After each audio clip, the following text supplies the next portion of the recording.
ડીસા ખેતીવાડી ઉત્પન્ન બજાર સમિતિ દ્વારા સરદાર પટેલ શોપિંગ સેન્ટરને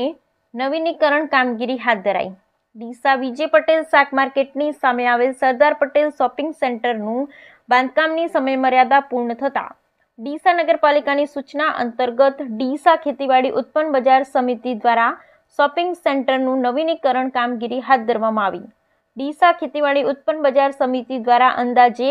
65 થી 70 વર્ષ પહેલા શોપિંગ સેન્ટર તૈયાર કરવામાં આવ્યું હતું, જે શોપિંગ સેન્ટર હવે જર્જરિત થતા શોપિંગ સેન્ટરોના કારણે કોઈ જાનહાનિ ન થાય તે માટે ડીસા નગરપાલિકા દ્વારા ખેતીવાડી ઉત્પન્ન બજાર સમિતિને લેખિતમાં જાણ કરી જર્જરિત શોપિંગ સેન્ટરને ઉતારી લેવા કડક સૂચના કરાતા આજરોજ ડીસા ખેતીવાડી ઉત્પન્ન બજાર સમિતિ દ્વારા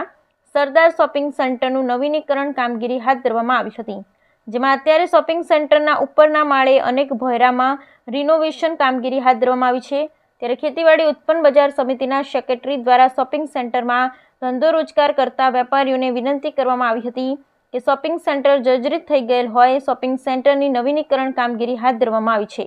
ત્યારે કોઈ જાનહાનિ ન થાય, જાનમાલને નુકસાન ન થાય તે માટે ખાસ તકેદારી રાખવા માટે વિનંતી કરવામાં આવી હતી। શોપિંગ સેન્ટરના ઉપરના માળ અને ભોયરાનું રિનોવેશનની કામગીરી પૂર્ણ થતાં સરકારમાંથી મંજૂરી મેળવી શોપિંગ સેન્ટરના આગળના ભાગમાં પણ નવીનીકરણ હાથ ધરવામાં આવશે।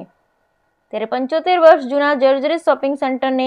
કોન્ટ્રાક્ટર દ્વારા તોડવાની કામગીરી હાથ ધરવામાં આવી હોવા છતાં શોપિંગ સેન્ટરના કેટલાક વેપારીઓ દ્વારા ભાડા ખાવાની લાલચમાં વેપારીઓ પોતે અને ગ્રાહકોના જીવ જોખમમાં મૂકી રહ્યા છે।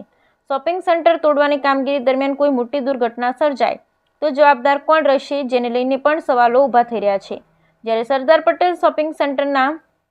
કેટલાક વેપારીઓ દ્વારા જર્જરિત શોપિંગ સેન્ટર હોવા છતાં દુકાનોની બહાર લારીઓ ઊભી રાખી મસમોટું ભાડું વસૂલ કરી રોજબરોજ ભીડ એકત્રિત થતી હોય ટ્રાફિક સમસ્યા પણ ઊભી થઈ રહી છે। ત્યારે તાત્કાલિક અસરથી સરદાર પટેલ શોપિંગ સેન્ટરની તમામ દુકાનો ખાલી કરવા બાદમાં શોપિંગ સેન્ટરનું નવીનીકરણ કરવામાં આવે તેવી જનમાંગ ઉઠવા પામી રહી છે। ઓકે, બજાર સમિતિ ડીસાના શાકભાજી પેટા બજાર સામે આવેલ કમિટીના સરદાર પટેલ શોપિંગ સેન્ટરના નવીનીકરણની કામગીરી કમિટી દ્વારા શરૂ કરવામાં આવેલ છે। સદર શોપિંગ સેન્ટર લગભગ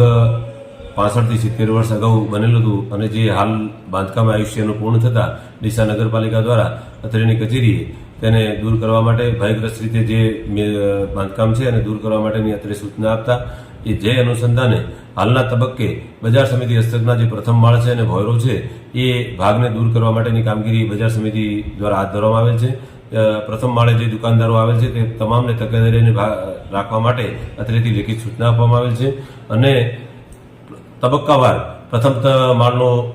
બાંધકામ દૂર થયેથી આગળની સરકારશ્રીમાંથી જે કંઈ મંજૂરી મળશે અને પ્રોસિજર થશે, બાંધકામની પરવાનગી મળશે તે અનુસંધાને આગળનું ડિમોલેશનની કામગીરી શરૂ કરવામાં આવશે। તમામ વેપારી મિત્રો જે હાલ આવ્યા છે તેમને પણ અત્રેથી અપીલ કરવામાં આવે છે કે આ ડિમોલેશનની કામગીરીમાં પોતાની મિલકતને, જાનમાલને ક્યાં નુકસાન ના થાય તેની તકેદારી રાખવી અને આ કામગીરીની અંદર સહયોગ કરવા માટે બજાર સમિતિ દ્વારા અપીલ કરવામાં આવે છે।